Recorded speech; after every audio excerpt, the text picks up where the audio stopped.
in other economies. So it was then focused on what we call TILF, or Trade and Investment Liberalization and Facilitation. And for many years, this is what we worked on. For instance, how to make customs procedures better, how to have standards and conformance so that a product here is almost the same in its aspects, in its qualities as another product. We were also discussing about the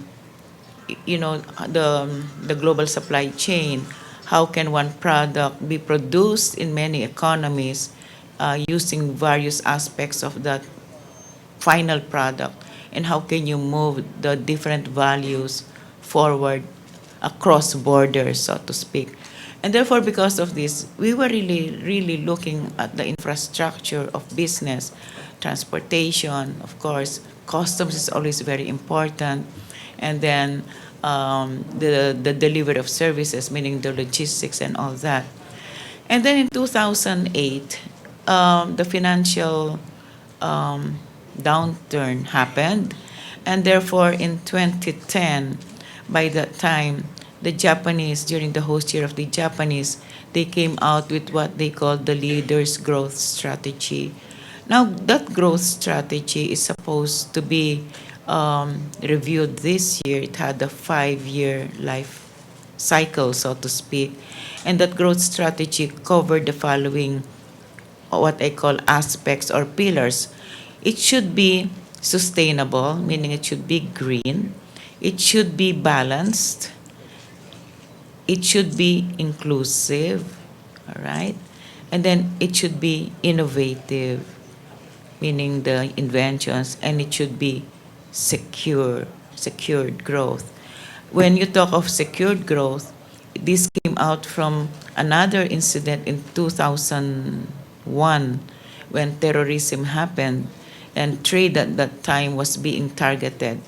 The strongest fear at the time was that the terrorist attacks will not be done through airplanes but through ships, meaning the ships that carry all those container vans of goods. So we were already talking about the secure trade at that time. So with these 5 elements of growth, that it should be green and sustainable, balanced, innovative, inclusive, and secured, we were doing our priorities there. Now this year will be the review of the growth strategy, and it happens that it's falling during our year. But we reviewed what APEC has been doing throughout these years, and we found out that the least, meaning the perception of the thinkers and the planners and those who were involved in the economic growth process, they pointed out to the lack of initiatives around the pillar of inclusive growth.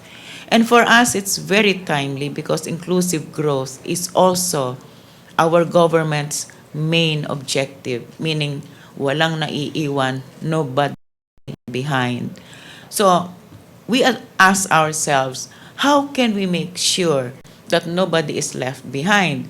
So we held a series of meetings among ourselves, among agencies, and we came out, of course, with 4 areas for this one. We have to ramp up and improve our human development capital, meaning we have to improve our investment in education, we have to improve our educational system.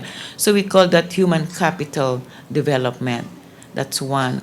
Second, since many think that or presume that what APEC does is only good for the big corporations, we wanted to show to the rest that indeed there is also work being done for small and medium enterprises. So we had to address the SMEs or even the SMMEs. Okay. Third, of course, we have to look at our own problems on food production, on our food security. And we assume that since we are an archipelagic country, our food source is really the ocean. So in economics term, anything that is related to ocean, we call it the blue economy, as opposed to the green economy, which is economy on land.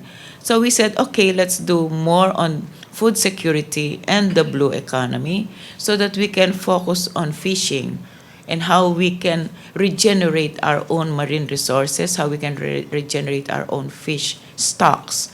That's why we have a deep involvement on this.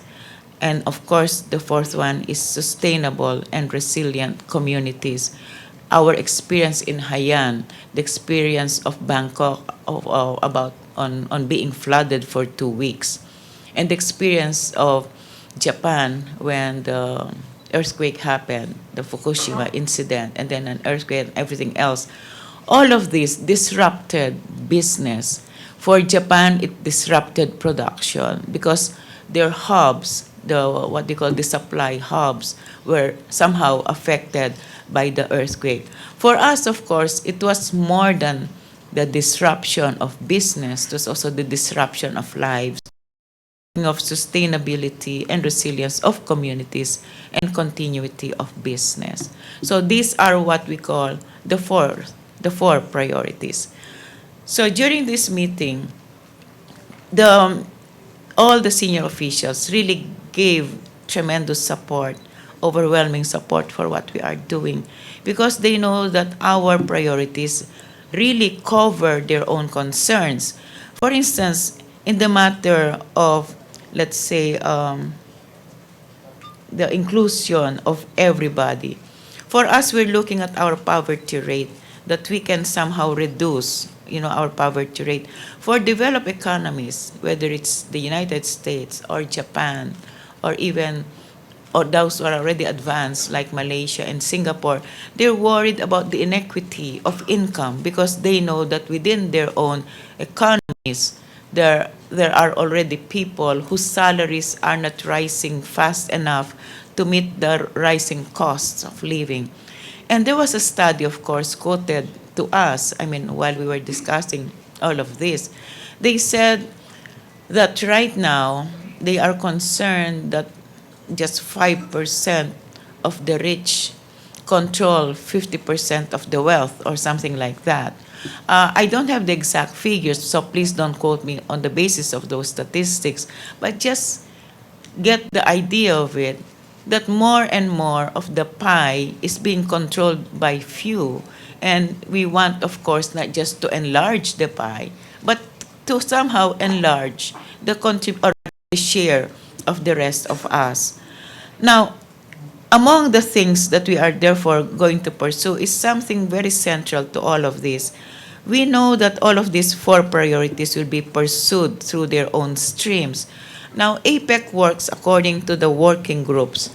There are 31 of them, and each area is covered. So if we're covering, let's say, the blue economy, it will be taken up by the Oceans and Fisheries Working Group. The issues on SMEs are covered by the SME Working Group. So we are covering, let's say, sustainable and resilient communities. They are being covered, for instance, by the Emergency Preparedness Working Group. They're also being there's also discussion on infrastructure, on transportation, because these are also infrastructure. So we're also talking about how can you secure ICT? How can you secure telecommunications? So we have the telecommunications working group talking about securing. Our own experience in during Yolanda, isn't it? When all the cell sites were broken, we realized how important the infrastructure of telecoms is, because we could not communicate to those who needed help. And so there are initiatives on strengthening infrastructure. We're also working on strengthening and securing energy infrastructure, because we know that in case anything happens, whether it's an act of nature or an act of terrorism, our sources of energy should be secure, because it will disrupt business, it will disrupt our everyday lives.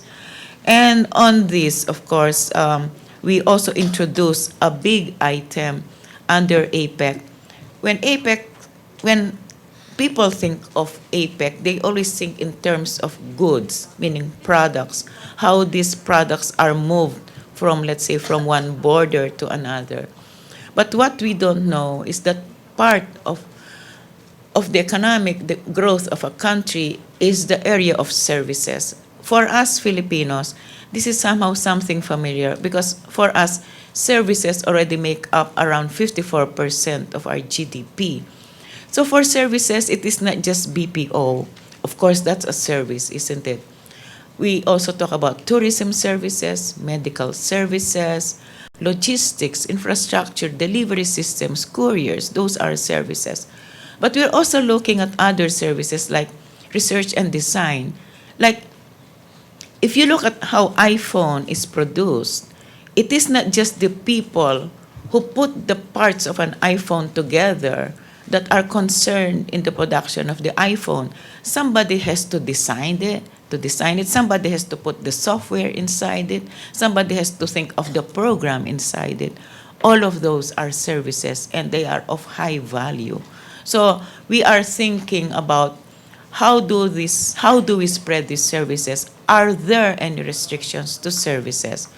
One important service that some people sometimes overlook, for instance, professional services, teachers. Will economies allow foreign teachers to come in if these teachers are experts in their field? Should we restrict them or should we open the universe of knowledge to everybody? If I, as a Filipino, let's say if I were a geologist, will I be able to teach geology in China? Will the Chinese be deprived of my expertise? So again, these are professional services. We're again talking about visas, work permits. I mean, there are a lot of ramifications because if you're talking about human capital development, you have to worry also about the delivery of knowledge, the delivery of skills. Human capital development does not happen through machines and products alone. They happen through people, and services mean people, and of course, connectivity also means people and services. And of course, moving forward, therefore, the Philippines started the discussion on services. We had a policy public dialogue on services last Tuesday, and we're trying to come up with a framework on services cooperation, which the senior officials readily accepted because they realized that services and trade in goods, they go hand in hand. Like when you buy a car, it doesn't end there. Somebody has to take care of repairing your car. That's a service. Somebody has to take care of selling your car. That's a service. Somebody has to take care of advertising the car. That's a service, the advertising. And of course, media is also a service. For you, you will be part of the trade in services, isn't it? You are not trade in goods. So what you do is also a service. Now, the other component that we are looking at is under our own sustainable and resilient community is the issue of urbanization. We know that we live in one of the biggest cities. I mean, I work there, and I think many of you also know how Manila is. We say it's made up of 14 million, but to some people it's already 17 million. Whatever the figure is, it is really a very big city. I can already call it mega city. If you have a city like Metro Manila, for instance, a mega city, how will you address the issue of sustainability and resilience? If an earthquake happens in Metro Manila, how many people will be affected? How will business continuity in Manila happen? Shouldn't there be some kind of infrastructure, resilient infrastructure, a transportation system, even a green system, the green parks, and then a knowledge center? How can we make our cities, in a way, internet cities? They should all be Wi-Fi so that wherever we go, we have access, of course, to information. And then, aside from urbanization, of course, we're also looking at the workability of a city. That working in a city should not really be so complicated or living in it. Some of you might have my experience. I commute 2 hours to work, 2 hours coming back. That's 4 hours of my 24 hours being spent on the road. Can you imagine the productivity that I would have if it will only take me 1 hour to commute? And therefore, we really have to look at our transportation system. So you'll see under the issue of urbanization, all the working groups will fall into place also. Transportation, telecommunications, education, water, and of course, governance. There's always an issue on governance in APEC because we're looking at transparency of rules, we're looking at predictability of rules, and also how these rules somehow mesh within the whole regional system so that at least if I were an investor here, I should not find it complicated to invest in another country or in another economy. And of course, talking about the future, we are also looking into the internet economy. There was a presentation made by Google, and for me, this is something that will somehow shake us also into awareness of where we are. Google said that in the past, it took so many years to have a body of knowledge compiled. These days, they said, during the internet era, all the things that you need to know are there, provided they're encrypted. Like they say, the students now who are studying, by the time they reach their third year, what they know is already outdated. It's that fast. And so knowledge is being generated each time, discoveries are being done each time. And what is good about this, of course, is that you have a repository of knowledge so that now what we know is more and deeper and wider than before. So APEC really is about man in the environment where he operates, in the environment where he lives, in the environment where he earns a living. I'm now open to questions. Thank you very much. Undersecretary Laura Del Rosario will now be taking questions. We would like to remind everyone to please state your name and agency before posing your questions. Thank you.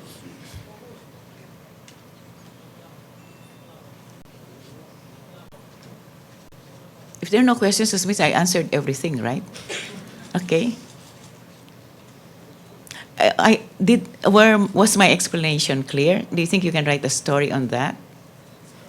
You can? Okay. Yes.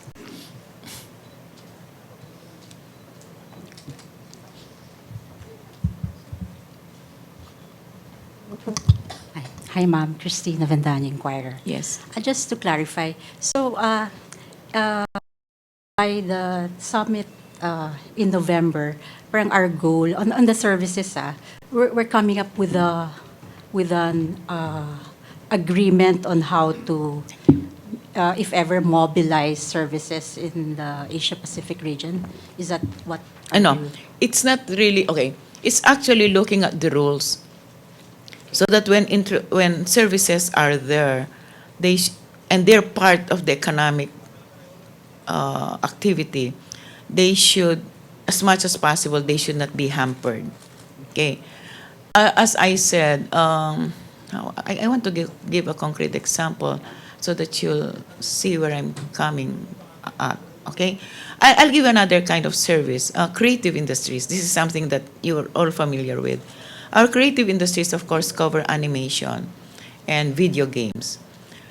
During our discussion on services, for instance, we were made aware that one reason why we are not moving up in animation is because the investment is high. Okay? People talk about render farms. These render farms are where you do your animation. And of course, we all know we don't do 3D animation, we do 2D. Okay? Now, unfortunately, many of us don't go into investing in animation, and therefore we cannot compete there. So the best way to compete in the creative industries is through video gaming. So when you go into video gaming, you will also need, you don't need 500,000 to start an animation studio. You only need 50,000. Now you can sell a video game through the mainstream, through the streaming internet. You don't even need to sell it through a tower, whatever, power box or something. You just log up and then you pay. This is one kind of activity from which our video games can earn from. Okay? Now, the problem is this. In Brazil, Nintendo games, which are the standard of good games, are being classified as vices. Therefore, they are taxed like gambling, tobacco, and alcohol. So Nintendo has decided to pull out of Brazil. So you see, government regulations does affect production. It's a service, it's a gaming service. So Nintendo is moving out. And what we feel sad about is that Nintendo's games are those that help children become more critical in their thinking. As the presenter said, there are bad games and there are good games. There are moral games and there are immoral games. But somehow, if we have to say, put on our regulations, it should not destroy the industry. So if ever, ma'am, to clarify again. So the framework is like sort of a cooperation on how It to is a ease cooperation. regulations. It's a cooperation on how we can move forward. Okay. We don't want to go, let's say, into regulation yet. Because when people talk about regulations, they go into, bawal ba ito? Pipigilan ba ito? Yung ganon. We want to show how can we really have an interactive exchange of services. Okay, animation. When you do animation, for instance, you need a good storyteller. You need somebody who will do the storyboard. You need somebody who will do the drawings, the music, the rendering. That's why they call them render farms. You need somebody who will do the music. Now, say that the production of this will be in one country alone. It's not. Maybe your musician is somewhere in Austria. Your render farms might be somewhere in New Zealand. They do avatar, and we might do the initial drawings. Now, if for every transaction that we do, there is somehow, like we put a firewall, let's say in the internet, that will disrupt that creative business. For some of us who are used to seeing production in factories located a particular site, this concept is very difficult to comprehend. And I think this is where APEC is showing the way. You know, this now is cross-border. It is, there is no product that I know that is produced only in one country, especially a complicated product. I'm not talking about food products. We're talking about, the innovative products. So it's a cooperation framework which will be a living document. It will not be the end of it during our year because the services universe is so huge. There are manufacturing-related services, trade-related services, agriculture-related services, environment-related services, professional services, and then internet-related services, and then you also have the financial services. All of this will be discussed one by one, SOM by SOM, dialogue by dialogue, until later on they will move on to the Year of Peru, when they will host it. And hopefully by then, the cooperation framework will be there. But the framework will work on general principles. It's almost like saying, we will work on good regulatory procedures. We will work on, let's say, targets and goals. And then we will have all of this instead of putting the rules one by one. And then each economy will be guided by the framework in shaping its own regulatory framework. So in other words, it is not this is it, di ba? It's almost just like a guideline, and then our regulators will go there and say, okay, this is the best way to do it. Okay. Last thing na lang, clarify, kasi I read some of the statements. So the output of this cooperation framework is parang will be put in an APEC services action plan. Tama ba yun? So I read one of the statements. Eventually, we hope it will lead into an APEC services action plan. There is no discussion on that. There was no discussion because you cannot have a services action plan until you have the services framework. Now, under the services framework, we have to decide. We will have the elements of that framework. As I said, we have goals, targets, and themes, the cooperation themes. And then if later on, by next year, the senior officials will say, maybe we should have a services action plan. That will depend. Because maybe for some economies, they don't need it. Because they're already there, actively working on their own services, even for us in the Philippines. But maybe even if we talk of a services action plan, we cannot talk about it because we don't know yet how the framework will look like. We have to look at the elements. Every time we discuss something in APEC, it's always a conceptual framework, and we always look at the elements, before we go into something as concrete as an action plan. And I think an action plan will really require more dialogue with the service providers before we can do that. Okay, so it's a long-term agenda. Okay, thank you. Yes.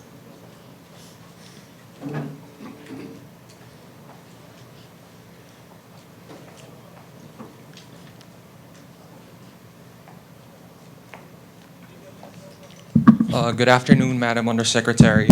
I'm Paulo Teruk from 9 News Online. I'd just like to know if the volatility in oil prices was also discussed in the dialogue, given that some countries are exporters and some are importers of oil.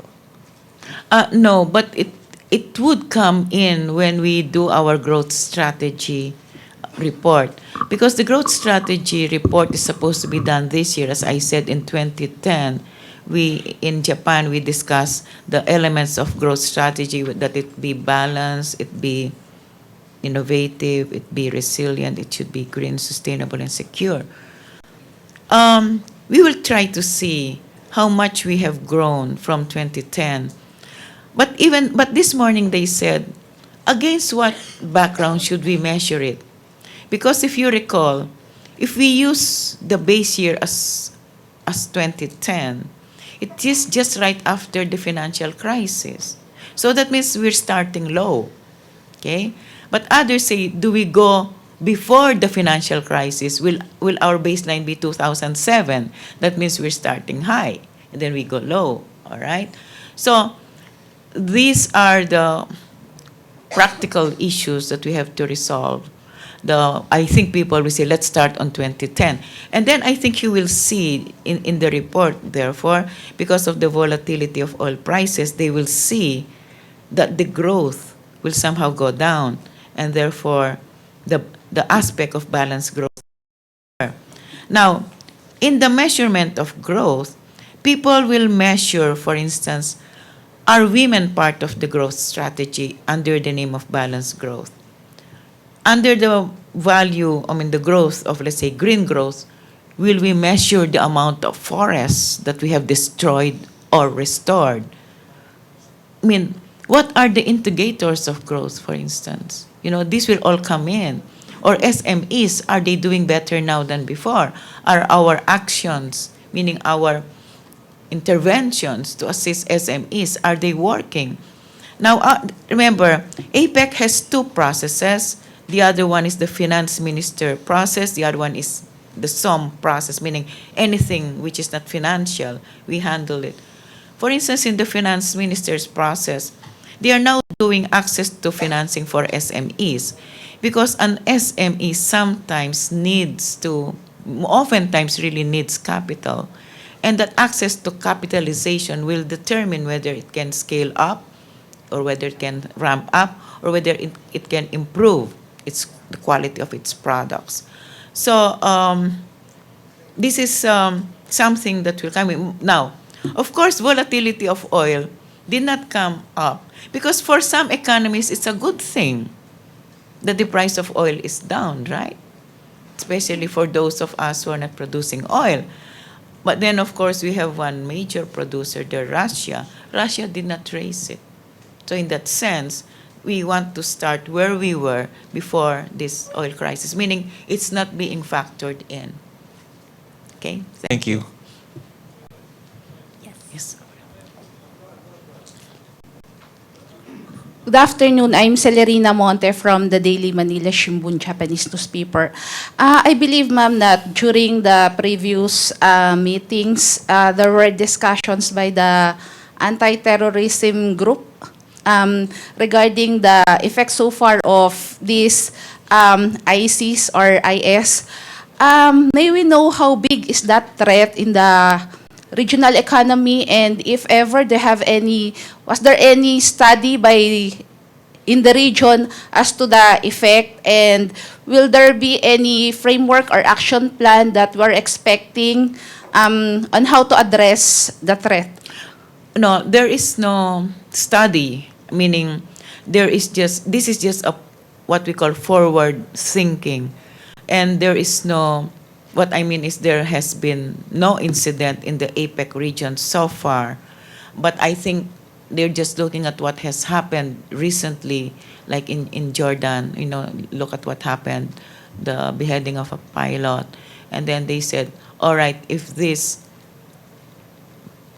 happens in any of our economies, what do we do? So it's more of a forward-looking planning.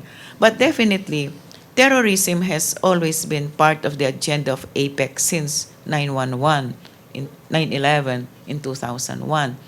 And that's why we're talking about secured growth.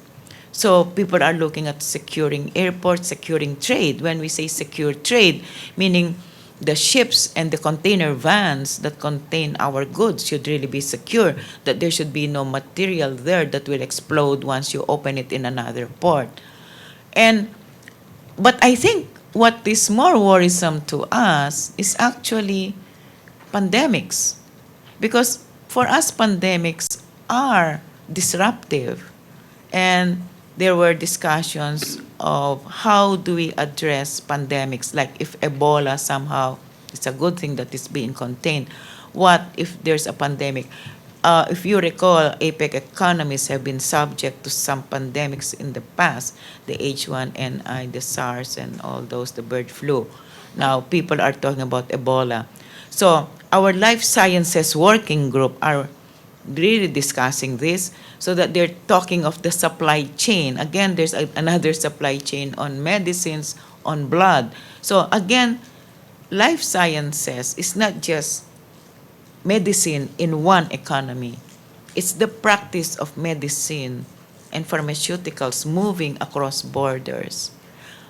Now whether that issue will come again in the second discussion of the anti-terrorist group, we will have to watch. We'll have to wait for that. It was just something that was suggested, but it was not a formal item for discussion yet.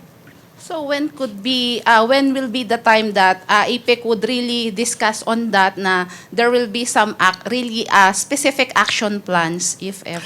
It will be up to the anti-terrorist groups because they are the ones who are there. They are the experts in their respective countries. So let's say one of the economists would say, we know that there's a threat forthcoming, let's do this, okay? That's the one that they are, meaning it's their call. But right now, as for a specific action plan, there was no report that came up to the senior officials. There was no formal report on that. It was just a possible item for discussion. Could we just say that the region would just act when an incident happens? No, meaning they will look at how it is moving, okay? And then they will say, okay, we have this. For all you know, there is already, remember, this ISIS terrorism to them is what I mean is there's already an anti-terrorism work plan.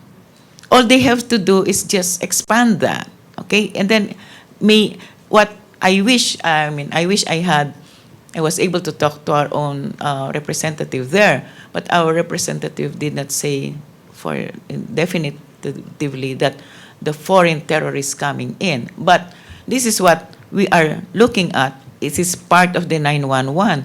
Definitely, our immigration people should be more watchful. Our airport people and airlines will be more watchful. Now, under this movement of people, which can fall under the anti-terrorism work plan, is a program called Advanced Passenger Information System. This has been going on since 2000. What you do is when you check in to an airport, the data about you is already being transported to the next port.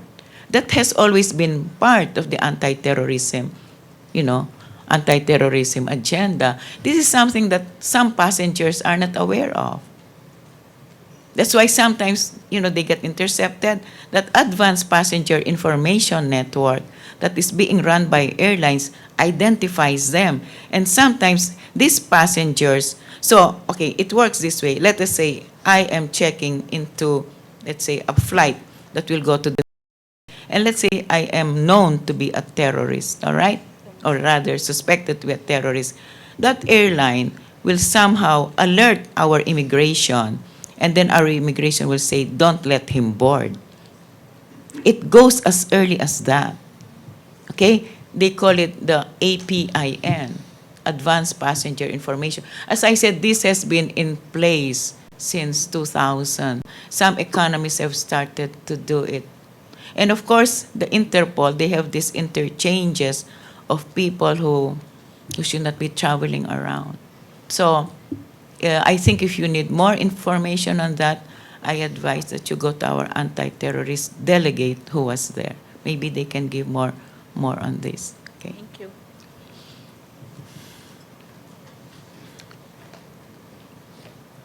Magandang hapon po. Magandang hapon. Si Dario Agnote po ako ng Kyodo News, Japanese news agency. Gusto ko lang pong malaman, what fresh commitments did you get from the members to advance the 4 priority areas for this year's APEC? Okay, define commitment. Ano po yung, how do you say, commitments, promise to do something Okay, specific? all right. For instance, you mean in terms of what, ideas? Or steps on how to concretize these priority areas? Okay. For human capital development, for instance, we are promoting, this is being managed by the United States, we are promoting more APEC scholarships across the region.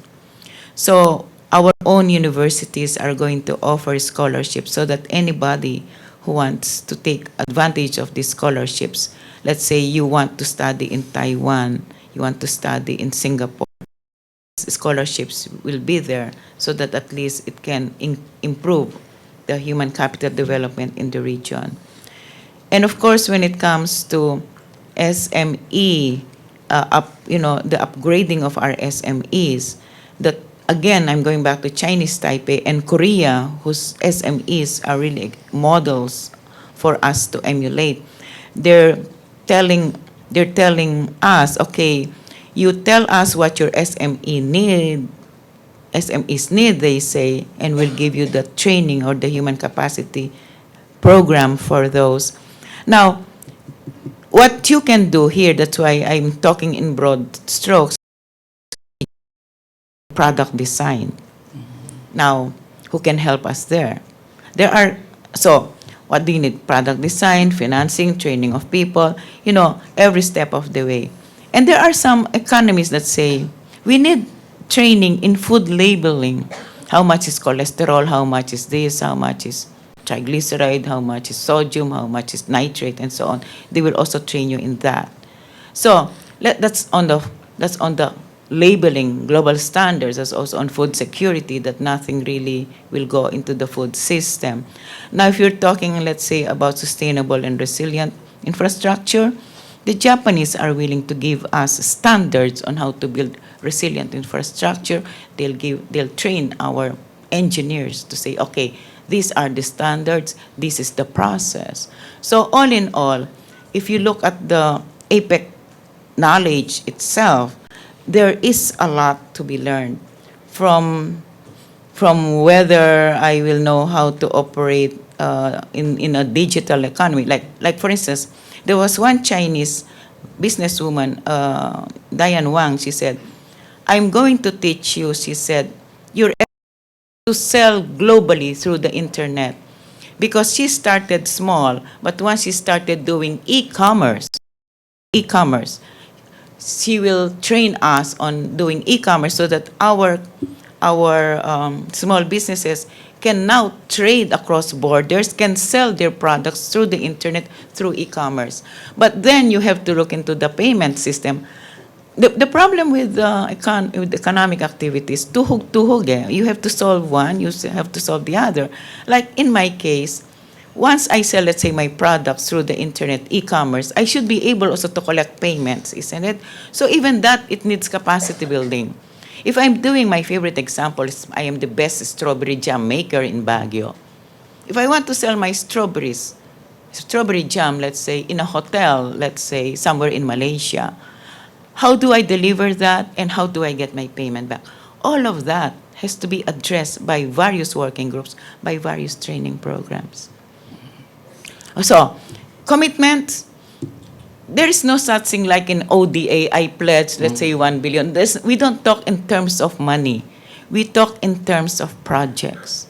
Okay, that is the difference in APEC. It's a project-oriented body. It's a policy-oriented body. So, as one of the discussions and services suggestion was, so when it comes to gaming, you want to tax gaming, don't tax them like a vice. That's one policy recommendation that we can think of. It's as what do you call it? It's as encompassing as that. So it's not like I know there are some issues that are easier to appreciate because there are quantities involved. In our case, we are looking at the broader agenda and how we can really improve delivery of goods and services and how can we make everybody be part of that economic activity. Okay, last question, ma'am. I wonder if the TPP was also discussed in this particular meeting, and I wonder if the U.S. No, No. TPP is not discussed in APEC because not all the members of APEC right. are in the TPP. Okay. But there was like no invitation No, to the because the invitation is done bilaterally. bilateral. Okay, thank you very much. Okay. Okay, at the back.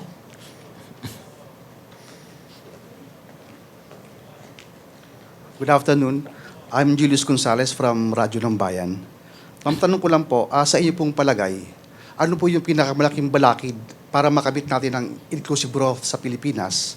At ano po ang solusyon ng APEC para dito? Sa akin, personal, edukasyon. Kulang tayo. Kasi pag pinapakinggan ko yung mga ginagawa ng mga ibang bansa, nakikita ko, halimbawa, sa Korea, ang kanilang Department of Education ay hindi nag-iisa.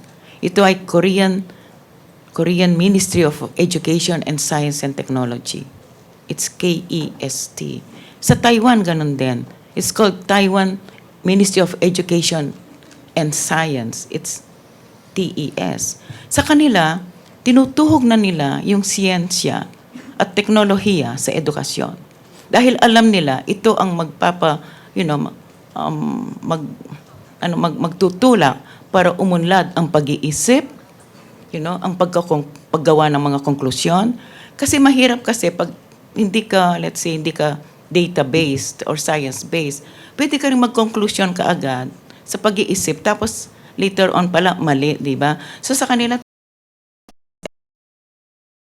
isip nila. Kaya pag tingnan mo, yung mga intervention, halimbawa ng mga Hapon, at saka ng mga Koreano, ito ay laging nakatali somehow sa isang disiplina na nakatuhog sa siyensya at teknolohiya. At kaya ganun sila. Kaya kung napansin ninyo, nung sinama nila ang Education Ministry sa Science and Technology Ministry ng Korea, nakaproduce sila ng Samsung, LG. Now they are fighting toe-to-toe with Apple and everybody else. I think yun ang kulang sa atin. Pag yun ay natanim na natin, no, kailangan edukasyon natin ay mas madisiplina, mas malalim, siguro maaayos na rin yung ating pag-isip at hindi tayo kaagad mag-conclude, baka ganito yan.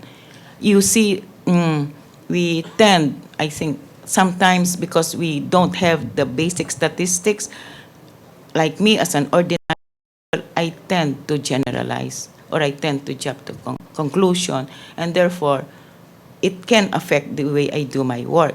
That's why in policy making also sa amin, when we design a policy, when we discuss policy, there should be data.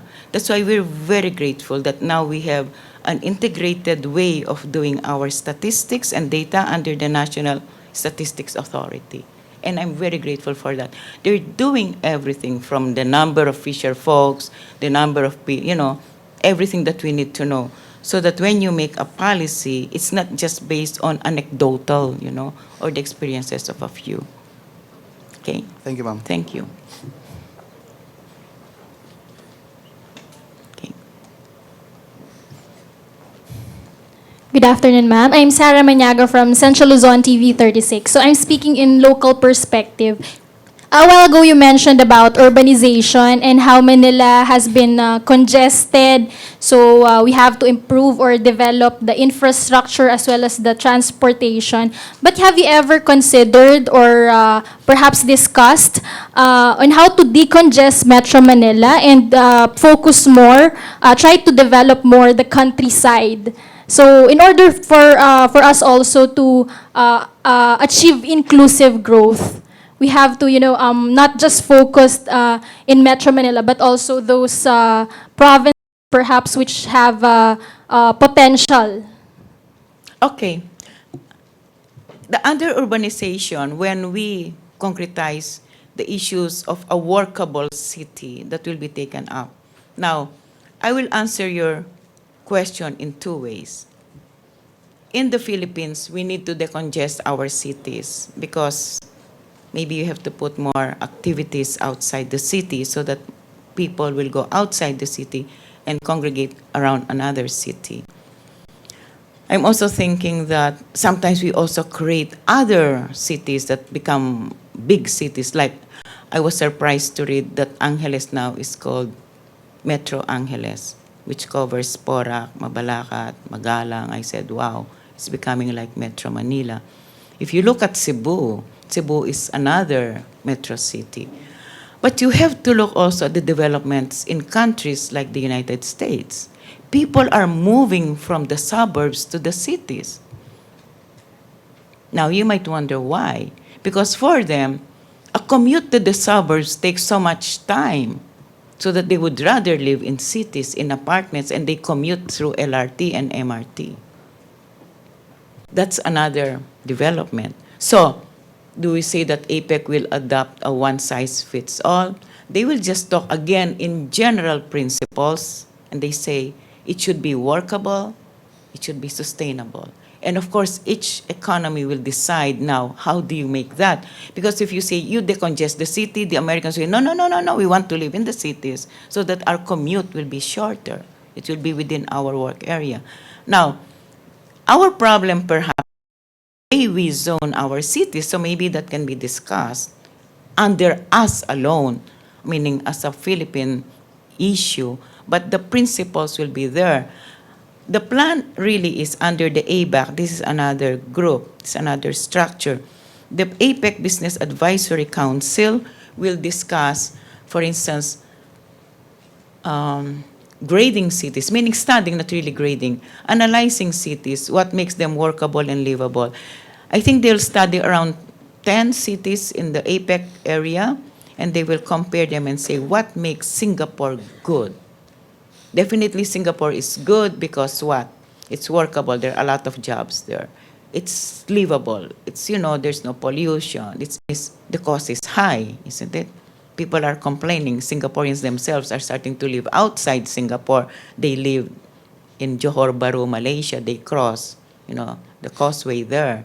So that's one drawback. So they will look at all the factors that make a good city, and so that we hope that there will be what we call guidelines and principles which mayors, town mayors and city mayors can join in, okay, in implementing. By the way, urbanization, by the way, is not just the problem of the economic leaders. As we were discussing it, we were drawn to the fact that if we're going to discuss urbanization in the future, we have to draw in the local politicians. They have to know what makes a good city, and they have to be good executives, because without their help, I mean, it's impossible, really. I think we need a government, local government, and business, holding hands here, because I think there are also some local government regulations that sometimes hamper certain developments. I don't want to go into that. All that I know is that each local government has its own set of regulations sometimes.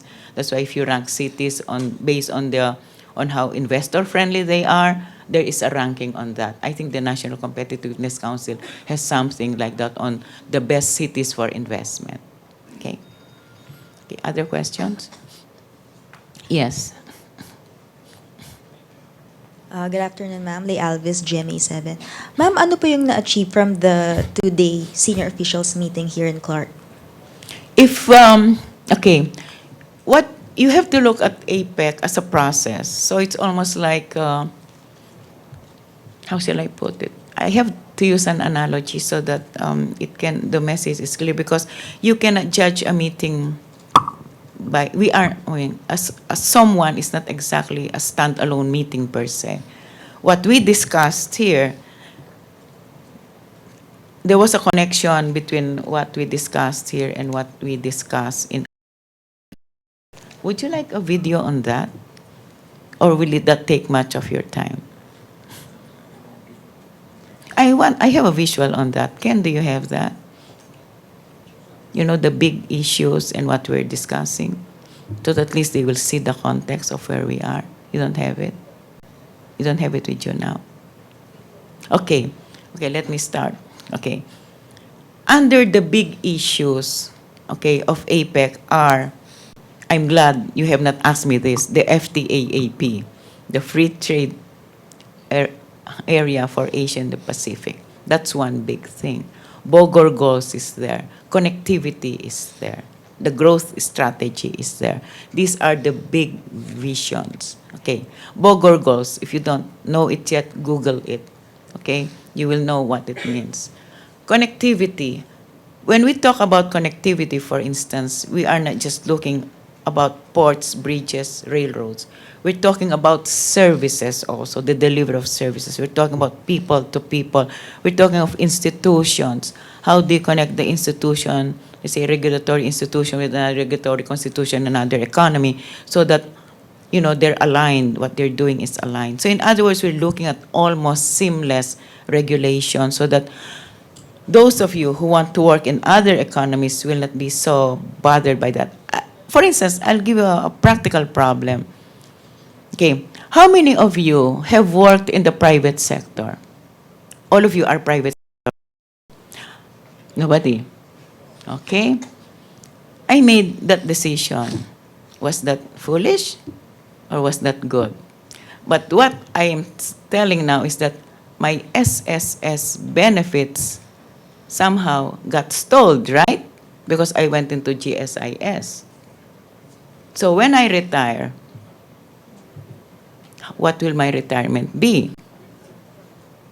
It's GSIS. So now I have to run after my SSS and say, will you please give me retirement? Now, put this within the context of globalization. Let's say I'm working, in Taiwan. I have my social benefits. Then I decide to move to Malaysia. How will my benefits move on to the new country? That's a practical problem, isn't it? Alam nga naman pag-retire ko, pupunta ako sa bawat bansa para i-collect ko yung aking retirement benefits. This is what I mean about APEC. You see, we used to think only in terms of our province, in terms of our country. Now we have global workers.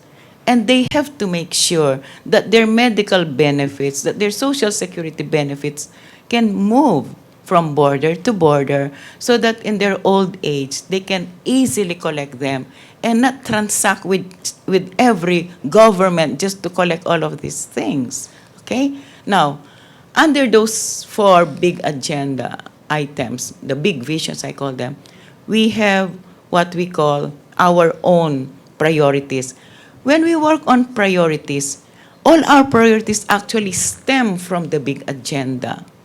So when I say SME, human capital development, food security, sustainable, and so on, it's actually emanating from the agenda of the growth strategy. So when you say, what did we accomplish here? I can say, we moved the process forward in growth strategy by discussing how to improve human capital development, how to help SMEs, and how to discuss, preserving our fish stocks, and maybe to discuss resilient infrastructure, and to discuss maybe sustainability of our forests, and so on and so forth.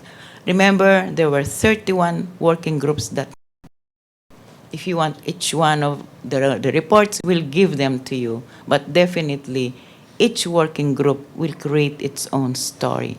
So the lady who is interested in anti-terrorism, go into the report of the anti-terrorism working group. There you will get your story. Because for us here, we're looking at all the elements and come up with, okay, this is an initiative, how far is it? So in other words, we don't discuss it, tapos ang agenda. No. The agenda is continuing. It's almost like a lesson plan. Our lesson for Monday will move into Tuesday, it will go into Wednesday, into Thursday, until we move into another chapter or another unit. And somehow, the chapters and the units in APEC are very long. And they are what we call living initiatives, living documents. You'll never get, even the secure trade, do you know that one of the initiatives that was approved years ago is that each container van should be X-rayed before it moves into another territory. Therefore, because assuming an economy doesn't have X-ray, everything will pass, let's say, through Kaohsiung. Kaohsiung will X-ray everything before it moves on to another border, because there are some economies who are very, very particular that the ship goods to them are really secure or secured. So they go through that process of screening and X-raying. Okay? So that's part of APEC work for you. Ma'am, Okay. I have another question. For example, in e-commerce, how can a country like the Philippines compete in e-commerce when there's still much improvement needed, for example, in the payment system, in the delivery of goods? Okay, delivery of goods can easily be solved. We have a lot of courier issues here. They can go through FedEx, UPS, and so on. You know what our problem is in e-commerce? The privacy law. We don't have a privacy commission. That's part of the e-commerce. Because if I'm going to do e-commerce, I'm going to give you my credit card number. How can I be sure that within your own digital economy, my credit card is not being taken? So, privacy, we need that. We need to put up a privacy commission that can really protect the privacy in digital data for e-commerce. That's a major one. Payment system, you can do it because if you have the privacy, your credit card will pay for it. Hindi na uso yata ngayon mga, or you can do it through PayPal, isn't it? The system is there. It's just the privacy that people are worried about. Okay. Okay, thank you, ma'am. Okay. Maybe you can write about that. Why don't we have a privacy commission yet? Who should be doing that work about putting up a privacy commission? Who should be members of the privacy commission? Who should be the privacy commissioners? For me, this is a very important issue because then we can do more e-commerce. Then many of our SMEs might be able to leap to higher growth because they can now export to other countries. But they have to put up their own collecting mechanism. But again, there is human capacity building there. There's economic technical cooperation in that aspect. Okay, that was a good question, very timely. I'm interested in e-commerce. Okay? You want to say, is it time up? No. Oh, okay, this is what we're trying to say. All right. These are on top, okay? And then those are our 4 priorities. I already mentioned the big issues. That's the Bogor goals, connectivity, FTAP, okay? And the growth strategy. Our 4 priorities are there. And the 4 priorities will be discussed in the works of the 3 committees of APEC, the Committee on Trade and Investment, the Economic Committee, and the Senior Committee on Ecotech. All of those will go into the projects in the pipeline and in the policies in the pipeline. Okay, they can go. Like SME, small and medium enterprises, also is affected by resiliency. If you look at it, our priorities are actually interlinked. If you look at SME, if you want it to improve, you also have to improve your human capital development. The human capital that's running SMEs. It will also go into resilient, sustainable communities because your SME will also be affected by the absence of resilient infrastructure. And then, of course, what is distinct here is the food security and blue economy. It is a special issue, which is, for me, important for us because we are an archipelagic country. As I said, most of our food source comes from the marine environment. We have more water than land. So that's how it goes. Okay? Can we have one more question? One last question. Okay, over there.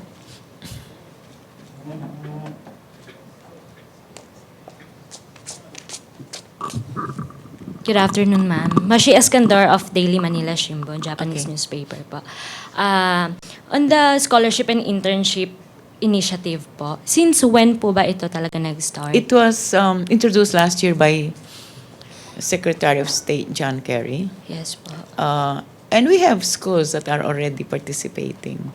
We have University of San Carlos, Miriam College, and Siliman. And Bicol University said that they will join. Now, what is interesting is that our APEC Business Advisory Council members said that they will do their own campaigning among our universities so that they can contribute. It is really not expensive. All you have to do really is open up your classes to these foreign students so that they can attend your courses. They don't have to pay. And as I keep on telling university president, it doesn't cost money. Magdagdag ka lang ng 2 tao dyan. It's the same teacher anyway. You're not paying the teacher more just because he's teaching 2 or more students. I think the cost will come in terms of accommodations and the airfare. Okay. And yung target po natin, comparison po ng 2014 and 2015 po. Kasi according po dito, greater access. On? Greater access daw po, cross-border education, internship. Yes po. Madadagdagan po ba? Nag-increase po ba? For us, our own educational system improvement is independent of APEC. In fact, I find it fascinating that many of our foreign students don't really come from the APEC countries. They're coming from the less developed countries in Asia and Africa. Because if you have to look at the APEC economies, they're actually education providers, like the schools of Singapore, New Zealand, Australia, Canada, and the US, and Malaysia are among the best, right? Now for Thailand, you have to study Japanese. Of course, they also provide that, and the Taiwanese. But what we're trying to do here is that we want more interaction among the APEC citizens so that they will understand the regional. We're talking about connectivity here, about the people-to-people connectivity. But for us, I think we do have an increasing number of medical students from South Asia, right? And I think from Africa. We have nursing students, business students, English students who want to learn English from all over. they're not APEC related. So the initiative here is different. For APEC, it's more of, just to have a group of knowledgeable citizens and future graduates who know how to work within the APEC system.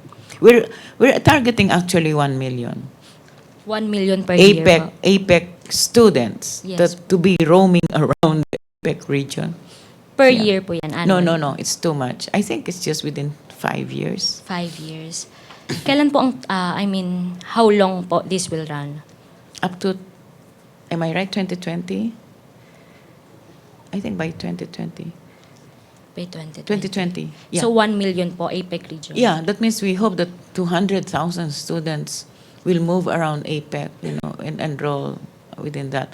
Because we're trying to create a critical mass of APEC knowledgeable future leaders. Okay. That's another aspect of APEC. We have what we call the APEC Leaders Youth Conference, when young people like you can meet and interact, and you can talk about the future, in your plans, your grand designs. That's also being organized along the CEO. There is such a thing called the CEO Summit. These are the big businessmen in APEC. We will be holding this in November. And also the Youth Leaders Conference. I think that's something that you guys should really be monitoring. And I know that somebody should be coordinating that. It's being run by a particular economy, trying to remember now.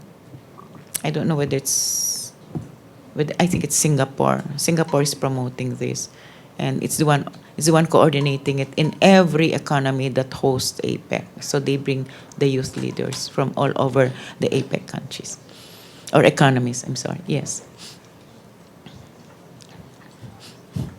Ma'am, one last na lang po. How many po from the Philippines? How many students and professionals from the Philippines po? They don't have yet the data. You see, when we do things like this, we don't do an annual reporting. We have what we call milestones. They might do accounting. I don't know, maybe to 2017. But right now, there is no milestone set yet. They just said by 2020 we should have 1 million. That's under under the Human Resources Working Group. Okay. Thank you po, ma'am. Last question. Hi, I'm Mick Basa of Rappler. Let's go back to education spending and its quality. Earlier you talked about there needs to be improvement in terms of how the Philippines educates its students. And also, where on the other hand, the Philippines is one of the best in terms of English proficiency. Are you implying that there is a disconnect between the two? Between one, Filipinos are really fluent No. in English? I just want to ask you a question. Does language proficiency necessarily mean that you're good in science and technology? Does English proficiency mean that you can make very rational decisions? In fact, there are some people who say that we think better in the local language. If you look at this, the Koreans don't study in English, they study in their own language, right? The Japanese too. We cannot automatically connect. Yeah. So No. it doesn't have to be English to. Doesn't have to be English. Okay. If you're very good in English, that's a talent, and I'm glad we have that. But I think we have to also develop talent in rational, in the rational sciences, as I call them. So, In the creative arts, we're doing great. so what are your thoughts now for the Philippines? What should be the improvements? And how? I know the Department of Education is doing a lot, and I look at their senior science high school program. They have what they call the streams or the tracks. There is a track called STEM. It's called Science, Technology, Engineering, and Math. There is that track by the Department of Education. And I'm glad that they're trying to stream our students now, whether you want to go into business, into STEM, whether you want to go into the general academics, whether you want to go here. But what will happen is we just have to wait when this senior high school is in full swing. How many will really go to STEM how many versus those will go into accountancy, business management, versus those will go into general education. We still don't know yet. But it's never too late to start. I mean, if we do really strengthen education in mathematics and the sciences, plus languages, of course, languages are important because that's how you connect, that's how you communicate your ideas. The issues really that are connected to education and human capital development. A human being, after all, is the most complex of all machines. More complex than what we produce. Okay. Thank you. Okay, one more question, I think. Somebody here. Ma'am Nitya Kalya from the Inquirer. Ma'am, last year, China was able to push the free trade agreement that is beneficial for them. No, I'll clarify. They were able to get an Consensus. agreement that we will have an FTA-AP. And the study. So Yeah. it's for them. For them, the FTA-AP is advantageous for them. It's the one thing they're pushing last year. Yes, yes. But now, for us, we are pushing for the services. No. So that's our. Because the services later on can fall under the FTA-AP. Okay. Okay? Because when you look at when you look at an FTA, it covers everything: intellectual property, services, investment rules, even arbitration. Okay, how do you fight? Can a company sue the government? How do I sue another company within an economy? Can I go to a third party? So right now, you know why we're starting with a study on FTA-AP? It's because there's so many FTAs already in place. And we already, even among ourselves, we have an ASEAN, Australia, New Zealand agreement, with ASEAN, India, ASEAN, Korea, ASEAN, Japan, ASEAN, China. And of course, the US has its own agreements, NAFTA with Canada, Mexico. And then Chile has its own so many FTAs. Now, all of us are members of all these various FTAs, and somehow the provisions are not all similar. Meaning, what we negotiated with one economy is different from what we negotiated in another. That's why they call it ang gulo-gulo, di ba? So the FTA-AP is supposed to lend some coordination and connectivity among all these FTA-APs. But for the meantime, while we are doing this study and trying to find out what aspects of our economic lives need to be improved, we keep on doing our own individual work in the various economic areas and activities. Pretty soon, all of this will fall into place under one general rubric. And maybe that can be the FTA-AP, or maybe it can be the APEC Bogor goals. That is how it is. But I'm glad you asked that question. Yeah. Ma'am, another question about the anti-corruption. It was part of the agenda. So, what are the things that have been tackled during the working group committee? I think, does anybody have the background, the anti-corruption? I didn't read the report, I'm sorry. I know they're always working on transparency. I mean, I suppose you've heard this so many times.